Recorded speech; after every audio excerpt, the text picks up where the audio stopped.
नमस्ते, आप देख रहे हैं आपकी बात न्यूज। ये है 11 मई की सुबह का ताजा बुलेटिन। चलिए जानते हैं भारत पाकिस्तान तनाव समेत प्रमुख खबरें विस्तार से। भारत पाक युद्ध विराम उल्लंघन। भारत और पाकिस्तान ने 10 मई को शाम 5 बजे युद्ध विराम की घोषणा की, लेकिन सीजफायर की घोषणा के कुछ ही घंटों बाद पाकिस्तान ने इसका उल्लंघन कर सीमा पर पुनः गोलीबारी शुरू की, जिसका भारतीय सेना ने पाकिस्तान को माकूल जवाब दिया। ट्रंप की मध्यस्थता। अमेरिकी राष्ट्रपति डोनाल्ड ट्रंप की मध्यस्थता से हुई थी भारत पाक युद्ध विराम की घोषणा। विदेश मंत्री जयशंकर ने कहा, भारत आतंकवाद पर कड़ा रुख रखेगा। एलओसी पर लगातार झड़पें। 460 मील लंबे नियंत्रण रेखा एलओसी पर लगातार गोलाबारी और झड़पें जारी हैं। भारत में हाई अलर्ट। सभी सीमावर्ती राज्यों में सुरक्षा एजेंसियों को हाई अलर्ट पर रखा गया है। रेलवे और बस सेवा पर भी निगरानी बढ़ाई गई। भारतीय सेना की पोस्ट। सेना ने सोशल मीडिया पर पोस्ट किया, सीमा पर हर खतरे का जवाब देंगे, देशवासियों को घबराने की जरूरत नहीं। पाकिस्तान ने दिल्ली को निशाना बनाकर दागी मिसाइल सिरसा में की गई निष्क्रिय। रिपोर्ट्स के अनुसार पाकिस्तान की ओर से शुक्रवार देर रात दिल्ली को निशाना बनाते हुए फतेह 2 बैलिस्टिक मिसाइल दागी गई, जिसे भारतीय वायुसेना ने सिरसा हरियाणा में ही निष्क्रिय कर दिया। इससे पहले भारत सरकार ने शुक्रवार रात पाकिस्तान से सटी अंतर्राष्ट्रीय सीमा और एलओसी पर 26 स्थानों पर ड्रोन देखे जाने की पुष्टि की थी। भारतीय सेना ने तबाह किए पाकिस्तानी पोस्ट्स और आतंकवादी लॉन्च पैड्स। रिपोर्ट्स के मुताबिक भारत पाकिस्तान संघर्ष के बीच भारतीय सेना ने जम्मू के पास उन पाकिस्तानी पोस्ट्स और आतंकवादी लॉन्च पैड्स को नष्ट कर दिया, जहां से ट्यूब लॉन्च ड्रोन भारत की ओर छोड़े जा रहे थे। जालंधर में मिला पाकिस्तानी ड्रोन का मलबा। ब्लैकआउट के बीच हुआ था ब्लास्ट। जालंधर में एक घर के ऊपर हुए विस्फोट के बाद पाकिस्तानी ड्रोन का मलबा बरामद किया गया है। एक स्थानीय निवासी ने कहा, घर के ऊपर एक लाल रंग की फ्लैश चमकी और धमाका हुआ। हमारे और पड़ोसियों के घरों के ऊपर पानी की टंकियां फट गई थीं। उस समय ब्लैकआउट हो गया था और लाइटें बंद थीं। जम्मू के रिहायशी इलाकों में पाक शेलिंग से घरों को हुआ भारी नुकसान। पाकिस्तान द्वारा जम्मू के रिहायशी इलाकों में की गई गोलाबारी से घरों को भारी नुकसान पहुंचा है। हालांकि इस शेलिंग में किसी के हताहत होने की खबर नहीं है, लेकिन पाकिस्तान द्वारा लगातार रिहायशी इलाकों को निशाना बनाया जा रहा है। इससे पहले पूंछ व फिरोजपुर से भी ऐसी ही तस्वीरें सामने आई थीं। J&K के 3 सीमावर्ती जिलों में एलओसी के पास रहने वाले लोगों को सुरक्षित स्थानों पर भेजा गया।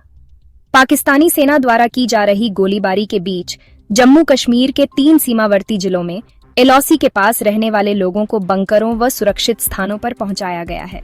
अधिकारियों ने बताया कि बारामूला, कुपवाड़ा और बांदीपोरा में रहने वाले लोग सुरक्षित स्थानों पर भेजे गए, जिनमें से आधे से अधिक कुपवाड़ा के करनाह और माछिल सेक्टर से हैं। फूड स्टोर्स पर 6 महीने का राशन डलवाया गया है। जम्मू कश्मीर के किश्तवाड़ से बीजेपी की विधायक शगुन परिहार ने कहा है, घबराने की कोई जरूरत नहीं है, भारतीय सशस्त्र बल किसी भी स्थिति से निपट सकते हैं। उन्होंने राशन स्टॉक को लेकर कहा, फूड स्टोर्स पर करीब 6 महीने का राशन डलवाया गया है, किसी को भी परेशान होने की कोई आवश्यकता नहीं है। भारत सरकार ने की 26 स्थानों पर पाकिस्तान के ड्रोन देखे जाने की पुष्टि। भारत सरकार ने शुक्रवार रात पाकिस्तान से सटी अंतर्राष्ट्रीय सीमा पर 26 स्थानों पर ड्रोन देखे जाने की पुष्टि की है। सरकार ने कहा, इनमें संदिग्ध सैन्य ड्रोन शामिल थे। भारतीय सशस्त्र बल पूरी तरह से अलर्ट हैं और ऐसे सभी हवाई खतरों को काउंटर ड्रोन सिस्टम से नष्ट किया जा रहा है। पाक के खिलाफ भारत की आपत्ति को आईएमएफ ने किया नजरअंदाज। दिया $2.3 बिलियन का पैकेज। अंतर्राष्ट्रीय मुद्रा कोष आईएमएफ ने शुक्रवार को भारत की आपत्ति को नजरअंदाज करते हुए पाकिस्तान को $2.3 बिलियन के 2 बेलआउट पैकेज को मंजूरी दे दी। इससे पहले भारत ने बेलआउट पैकेज पर आईएमएफ की वोटिंग से किनारा किया। भारत ने पाकिस्तान के खराब ट्रैक रिकॉर्ड और सीमा पार आतंकवाद के लिए फंडिंग के दुरुपयोग की संभावना पर चिंता जताई। पाकिस्तान पहुंचे सऊदी अरब के विदेश राज्य मंत्री पीएम शहबाज से की मुलाकात। भारत पाकिस्तान तनाव के बीच सऊदी अरब के विदेश राज्य मंत्री आदिल अल जुबैर पाकिस्तान पहुंचे हैं और वहां पाकिस्तानी प्रधानमंत्री शहबाज शरीफ से मुलाकात की है। इस दौरान पाकिस्तानी सेना प्रमुख जनरल आसिम मुनीर भी मौजूद थे। इससे पहले आदिल अल जुबैर अघोषित यात्रा पर गुरुवार को दिल्ली पहुंचे थे और भारत के विदेश मंत्री एस जयशंकर से मुलाकात की थी। भारत सरकार ने 15 मई तक बंद किए 32 एयरपोर्ट। भारत ने पाकिस्तान से बढ़ते तनाव के बीच 15 मई की सुबह 5:29 बजे तक देश भर में 32 हवाई अड्डों का परिचालन अस्थायी तौर पर रोक दिया है। पाकिस्तानी गोलाबारी ने राजौरी में सीनियर सरकारी अधिकारी की ली जान।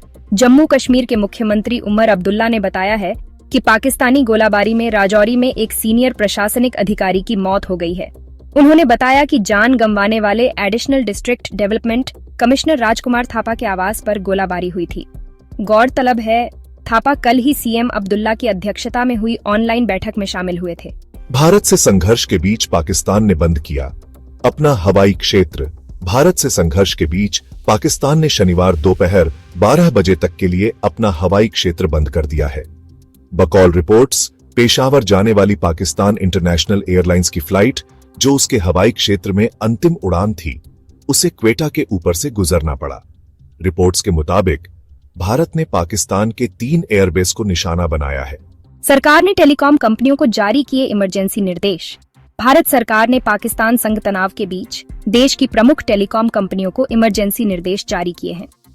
बकौल रिपोर्ट्स, सरकार ने टेलीकॉम ऑपरेटरों से अंतर्राष्ट्रीय सीमा से 100 किलोमीटर के भीतर मौजूद टावरों व ट्रांसीवर स्टेशन चालू रखने, वॉर रूम बनाने व कुछ खास कम्युनिकेशन सेवाएं उपलब्ध कराने के लिए तैयार रहने को कहा है।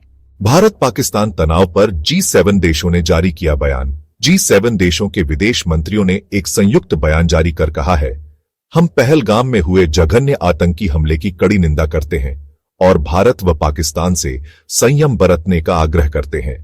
बयान में कहा गया, हम तनाव कम करने का आह्वान करते हुए दोनों देशों से बातचीत करने की अपील करते हैं। भारतीय सेना के मूवमेंट का वीडियो वायरल करने वाले युवक को राजस्थान में किया गया गिरफ्तार। राजस्थान की बाड़मेर पुलिस ने सोशल मीडिया पर भारतीय सेना के मूवमेंट का वीडियो वायरल करने के आरोप में एक 22 वर्षीय युवक को गिरफ्तार किया है। पुलिस के अनुसार पहलगाम आतंकी हमले के बाद संवेदनशीलता को देखते हुए सरकार ने सेना की गतिविधियों की फोटो वीडियो सोशल मीडिया पर डालने पर रोक लगाई है। भारत का दबाव झेल नहीं पाएगा पाकिस्तान। दोनों देशों के ताजा हालत पर सौरव गांगुली। भारत पाकिस्तान के तनाव के कारण IPL 2025 को स्थगित किए जाने पर पूर्व भारतीय कप्तान सौरव गांगुली ने कहा है, युद्ध जैसे हालात हैं, इसलिए यह फैसला लेना पड़ा। उन्होंने कहा, मुझे उम्मीद है कि IPL फिर से शुरू होगा। BCCI IPL को पूरा कराएगा और यह स्थिति लंबे समय तक नहीं रहेगी क्योंकि पाकिस्तान भारत का दबाव झेल नहीं पाएगा। धर्मशाला में IPL मैच रद्द होने और हवाई क्षेत्र बंद होने के बाद वहां से मुश्किल से लौटे क्रिकेटर्स, पाकिस्तान द्वारा ड्रोन से हमला किए जाने के बाद धर्मशाला में IPL का मैच बीच में रोका गया था। हवाई क्षेत्र बंद होने के चलते भारतीय रेलवे ने खिलाड़ियों, क्रू मेंबर्स, कमेंटेटर्स और सपोर्ट स्टाफ के लिए विशेष इंतजाम किया। खिलाड़ी धर्मशाला से सड़क मार्ग से जालंधर पहुंचे और वहां से वंदे भारत ट्रेन में सवार होकर सफदरजंग स्टेशन, दिल्ली पहुंचे। ड्रोन युद्ध का नया दौर। पहली बार दोनों देशों ने बड़े पैमाने पर ड्रोन और लॉइटरिंग म्यूनिशन का इस्तेमाल किया, जिससे युद्ध का स्वरूप बदलता दिखा। भारतीय एयरस्पेस में पाकिस्तानी ड्रोन। 9 मई को 300 से ज्यादा पाकिस्तानी ड्रोन भारतीय सीमा में घुसपैठ की कोशिश करते पकड़े गए, जिन्हें वायु रक्षा ने मार गिराया। पाकिस्तान ने 25 भारतीय ड्रोन गिराने का दावा। पाकिस्तानी सेना ने कराची और रावलपिंडी के ऊपर भारतीय ड्रोन गिराने का दावा किया, लेकिन भारत ने इसकी पुष्टि नहीं की। कश्मीर में भारी गोलाबारी।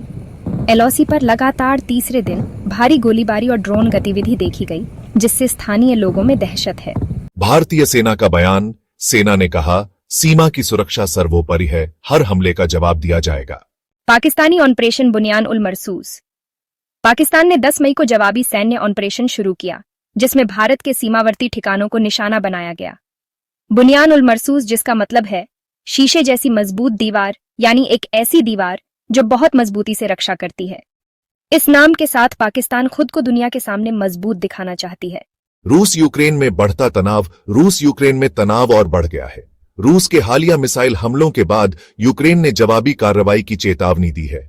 संयुक्त राष्ट्र ने दोनों देशों से शांति की अपील की है, लेकिन स्थिति गंभीर बनी हुई है। भारतीय वायुसेना हाई अलर्ट। पश्चिमी और उत्तरी सेक्टर के सभी एयरबेस को हाई अलर्ट पर रखा गया है। फाइटर जेट्स लगातार गश्त कर रहे हैं। भारत ने मिसाइल डिफेंस सिस्टम तैनात किए। S-400 और स्वदेशी एयर डिफेंस सिस्टम को पश्चिमी सीमा पर पूरी तरह सक्रिय कर दिया गया है। कश्मीर घाटी में इंटरनेट बंद। अफवाहों और गलत सूचनाओं को रोकने के लिए घाटी में इंटरनेट सेवाएं अस्थायी रूप से बंद कर दी गई हैं। तो ये था आपकी बात न्यूज का ताजा बुलेटिन। लाइक करें, सब्सक्राइब करें और बेल आइकन दबाएं। अपने सवाल और राय कमेंट में बताएं। सावधानी बरतें, सुरक्षित रहें। नमस्ते।